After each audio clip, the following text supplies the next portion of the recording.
Assimi, gestion de stock, analyse, partie 2. Bienvenue sur Assimi. On a commencé une aventure formidable, magnifique, qui nous permet d'apprendre beaucoup de choses. Dans cette deuxième partie consacrée à notre logiciel de stock, nous allons poursuivre la partie qui était restée, gestion, et la partie analyse. Alors, je vais attaquer au niveau de la partie famille, qui ne regorge pas assez d'éléments. Je vais mettre ici famille. Voilà, qui veut dire simplement le nom, la famille. C'est-à-dire, on peut mettre libellé, mais moi je préfère écrire famille. Parce que lorsqu'on écrit libellé, ça fait trop de libellé. Voilà. Je vais mettre clé avec doublon dessus. Et je vais mettre ici nombre. Voilà. Nombre, pourquoi? Ça va me permettre de connaître le nombre de fois qu'une famille a sur un article. Je prends des exemples très simples comme ça. Si, par exemple, j'ai une famille des téléphones, si j'ai un article enregistré en tant que Techno, Samsung, iPhone, ça va me compter le nombre de familles téléphones que j'ai. Magnifique pour nous. Voilà, magnifique pour nous. Donc, je mets ici NBR encore. Nombre, vous mettez comme ça. Vous mettez ça en numérique. On n'oublie pas de mettre ID entreprise. Voilà, qui est très important. Là, ici. Ici, ne mettez pas clé avec doublon. Je me suis trompé. C'est pas clé avec, ne mettez pas clé unique, c'est clé avec doublon. Donc, je clique ici, clé avec doublon. Je valide. Je viens au niveau d'ici également. Je change parce que je n'ai pas pu faire ça. Dieu merci qu'on n'a pas continué. C'est clé avec doublon, c'est pas clé unique. Voilà, je valide. Là, au niveau d'ici, entreprise, tout a été fait. Ici, au niveau de numéro, je vais mettre ici libellé. Voilà, le libellé. Vous écrivez comme ça. On aura besoin de ça. Je vais vous expliquer après. Libellé. OK. On va mettre comme ça. Et on va ajouter le numéro. C'est-à-dire numéro. Voilà. C'est ça qui va nous aider à faire des références automatiques. Voilà. Vous faites comme ça. Vous allez voir que je vais vous montrer ça. Ça va beaucoup vous aider. Ça vous permet de créer des matricules. Plein de choses. Voilà. Et ici, je vais ajouter toujours mon élément à ne pas oublier. ID entreprise. Là, comme ça. Je prends celui de produit. Voilà. Je valide. OK. Mes trois éléments sont là. Je descends ici pour voir s'il y a quelque chose. Tout est correct. OK. Je viens au niveau d'ici. Ici, qu'est-ce que je vais mettre? Je vais mettre d'abord la date auquel j'ai effectué la vente. La date. Je mets date ici. Donc, je mets ici date. Ici, je vais écrire date ici. Comme ça. Clé avec doublon au cas où je vais faire les recherches. Ici, je vais mettre la nature de l'opération. C'est-à-dire, soit si c'est un achat ou une vente, en tout cas, je mets la nature. Je mets nature. OK. Je vais mettre clé avec doublon. Je vais mettre observation. On ne sait jamais. Il peut y avoir une observation peut-être au niveau d'une partie. Observation. Le V A sauté. Observation. Mettez toujours observation. On ne sait jamais. Vous aurez besoin de ça. Je mets en 290. Et 900. Ensuite, je vais mettre, après observation, je vais mettre le net à payer, c'est-à-dire lorsqu'on a vendu le net à payer. Le net à payer, c'est-à-dire combien le client paye le net à payer. OK, donc je écris net à payer. Ici, je ne vais pas gérer les TVA. Hein? Voilà. Vous allez m'excuser, mais je ne vais pas gérer l'histoire de TVA. OK. Donc, voici un peu les différentes informations que j'ai. Je mets la date auquel ça a été vendu. Date.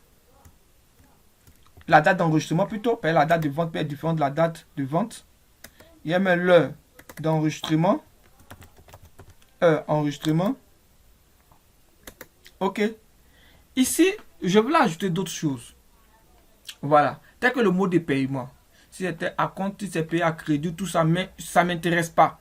Voilà. Je viendrai dessus sur une prochaine vidéo pour essayer de faire. Mais ici, dans nos cas ici, on paiera les trucs cash. Voilà. Maintenant, si vous voulez, on peut ajouter histoire de montant reçu, monnaie rendue, tout ça. Mais je préfère un truc cash qui serait simple. Mais je vais essayer de voir. Voilà. Si à la longue, je dois venir modifier un peu le fichier de données pour ajouter dessus, je vais essayer d'ajouter dessus. Voilà. Mais pour l'instant, je vais laisser le net à payer. Voilà, c'est le net à payer, tout et tout. Ce serait intéressant. Moi, je préfère ici comme ça. Et puis, ici, la ligne. Très important. La ligne ici, d'abord, je vais faire mes liaisons. Avant de faire ça, je vais faire mes liaisons. On va lier lui à ça. Ici, vous laissez comme ça, suivant. Ici, vous mettez toujours aucun. Voilà, aucune. Vous validez. Lui, il est lié à ici. Voilà. Lui, il est lié à ici. Pourquoi? Parce que c'est l'article qu'on vend. Donc, la ligne, c'est l'article, mais le produit. Donc, il vient ici. Ici. Toujours. Les contraintes, nous, on va taper nous dans le code. Ça nous permet de mieux comprendre les choses. Maintenant, on va lier famille ici à ici. Ici, ici. Je valide. OK. Donc, je reviens au niveau de ligne. D'abord, je vais ajouter quoi? Je vais ajouter l'ID famille. Voilà, c'est important aussi. Parce que souvent, tu as besoin de ça. J'ai ajouté l'ID famille. Ici, comme ça. Je vais ajouter. Vous ajoutez l'ID famille. Hein, c'est ajouter comme ça. Voilà, vous aurez le temps. Je vais expliquer pourquoi on fait ça. Il y a une liaison multi-fichier. Voilà, on appelle ça liaison multi-fichier qui est très intéressant. Voilà, ceux qui ne connaissent pas, je vais vous montrer ça. Mais je préfère vous faire comme ça. Vous fassiez comme ça, excusez-moi. Voilà. Je vais mettre ici la quantité. Il a acheté combien? La quantité. OK? Il a acheté combien? Ou mais soit on a vendu combien, en tout cas, la quantité. Ensuite, je vais mettre le PU, c'est le prix unitaire.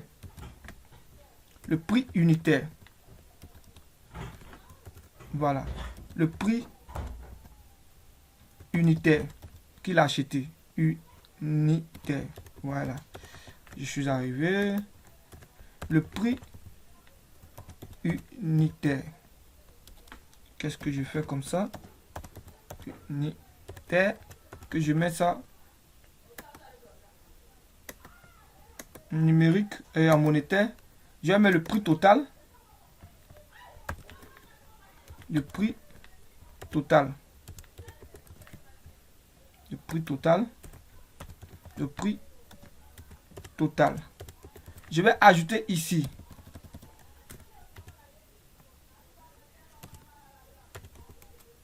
Le prix total. OK. Voilà. Que je vais mettre ici. On a 8 minutes en numérique. Étant donné que ici, je tue le mouvement. Si je mets la quantité comme ça, lorsque je vais vouloir faire mouvement des produits, ce ne serait pas bien aligné. Ça ne va pas me plaire comme ça. Donc, qu'est-ce que je vais faire? Au lieu de mettre quantité ici, il est préférable de mettre quantité entrant. OK. Et si je mets quantité entrant ici, si vous ne comprenez pas, je vais venir expliquer. Je mets une autre quantité que j'appelle quantité sortant. C'est-à-dire quantité effectuée pour les ventes. Sortant. Donc ici, je mets quantité sortant. Comme ça. Et je vais mettre ça comme ça. Je vais faire remonter au niveau d'ici. Et je vais préciser également la nature. Voilà. Je vais préciser la nature. OK. Je vais préciser la nature. Maintenant, qu'est-ce que je vais faire? Au cas où c'est une vente, il est important pour moi de calculer le bénéfice sur chaque ligne. C'est-à-dire le bénéfice, quand je calcule, quand je fais tant, par exemple, j'ai vendu DSP, quel est le bénéfice obtenu dessus. J'ai vendu Shield, quel est le bénéfice obtenu dessus. Donc, je vais calculer le bénéfice chaque ligne. Alors, au lieu des bénéfices, peut-être au cas où, au niveau d'achat, tout et tout, je vais appeler ça la marge. Voilà. Ben, pour les personnes que ça va mélanger, je vais mettre bénéfice. Mais je préfère marge. Bénéfice. Bénéfice comme ça. Bénéfice. Je vais mettre en monétaire.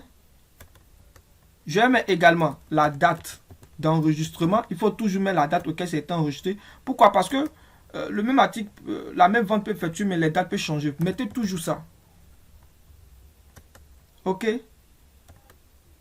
Sans oublier l'ID de l'entreprise. Toujours dans tes fichiers de données, mettez toujours l'ID de l'entreprise. Voilà. Mettez toujours l'ID de ton entreprise. Donc, voici un peu les informations que nous avons mis ici. Voilà. Ici, on va conclure en mettant pour la vente le montant qu'il a reçu. Montant reçu. En même montant reçu. OK. On va ajouter également le mode de paiement. Mode paiement. Mode de paiement. Si c'est cash. Mode de paiement.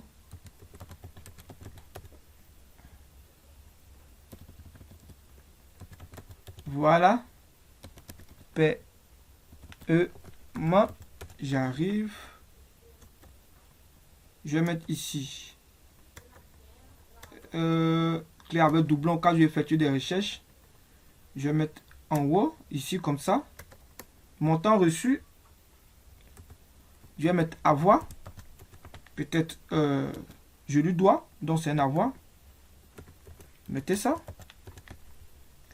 Peut-être il n'a pas tout payé. Donc il me doit. Et mes créances. Que je mets reste.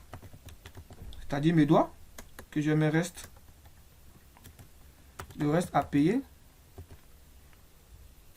L'avoir, c'est lui, je lui dois de la monnaie. Voilà. Donc monnaie également appelée avoir. Maintenant, je vais mettre monnaie rendue. Monnaie rendue. Voilà. La monnaie que je l'ai rendue. Je lui ai rendu. Monnaie rendue. Donc on a monnaie rendue. Voilà. Donc, pour reprendre,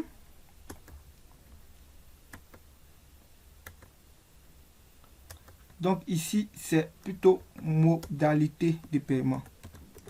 Voilà, modalité de paiement. Et ça, c'est pas mode. Mode, c'est-à-dire, ça c'est modalité de paiement. Modalité de paiement, voilà. Donc, je pense bien que on va ajouter également. C'est bon, voilà, c'est bon. Ici, je n'ai pas pu créer l'utilisateur, donc on ne peut pas enregistrer la personne qui a effectué la vente. Mais je pense bien que pour la prochaine vidéo, peut-être on va enregistrer ça. Ou bien ça, on va mettre utilisateur comme ça. Utilisateur. C'est-à-dire que lorsqu'on va se connecter, il va se connecter avec un nom d'utilisateur. On va mettre ça simplement comme ça, mais je pense bien que ça ne sait pas. Utilisateur.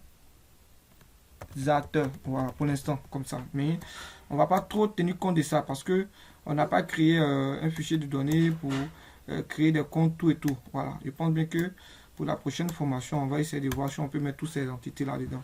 Donc cette vidéo, cette fois-ci, ne va pas trop durer. Je pense bien qu'on va se limiter là. Au niveau de la prochaine vidéo, on va commencer l'architecture de notre projet. Voilà. Pour ceux qui ont déjà souscrit à la formation, veuillez nous laisser un message, voilà, afin qu'on vous donne les différents éléments pour effectuer le design. Voilà, et puis certains codes sources que vous aurez besoin de ça. Si vous n'avez pas ces informations, vous ne pouvez pas travailler. Donc, veuillez nous contacter afin que on puisse bénéficier, vous pouvez bénéficier de ça. Voilà. La formation n'est pas chère, c'est à 20 000 francs CFA. Pour ceux qui sont en Côte d'Ivoire, ceux qui sont à l'intérieur, c'est également à 20 000 francs CFA. Voilà, il suffit de convertir dans vos devises monétaires. Le numéro de téléphone pour me contacter est le 0777 82 94 27. Vous pouvez ajouter le plus 225 dessus. Voilà. Et c'est le numéro WhatsApp. Voilà, la page Facebook, c'est les Chevaliers du Net. La chaîne YouTube, c'est les Chevaliers du Net. Comme je le dis toujours, je suis par la Snap. Ciao, ciao. On se retrouve pour une prochaine vidéo où on va maintenant rentrer dans le vif du sujet. À bientôt.